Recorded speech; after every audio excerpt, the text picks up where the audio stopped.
కర్ర, గడ్డి, కొయ్యకాలు. వీటికి ఉదాహరణలు ఏంటంటే పెదవులతో ఆరాధన, పై భక్తి, మనుషుల ఎదుట వేషధారణ భక్తి.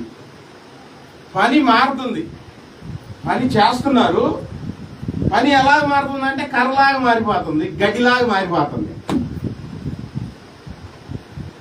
ఈ పునాది మీద గోడ కట్టబడుతుంది, ఒకరి పని బంగారం లాగా మారుతుంది, ఒకరి పని వెండిలాగా మారుతుంది, ఒకరి పని వెలగల రాళ్ళలాగా మారుతుంది, ఒకరి పని కర్రలాగా మారుతుంది.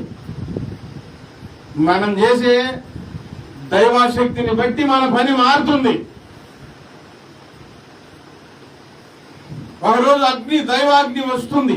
దేవుని అగ్ని వచ్చినప్పుడు ఈ కర్ర, గడ్డి, కొయ్యకాలు ఏమైపోతాయి? కాలిపోతాయి. కొందరి పనులు కాలిపోతాయి.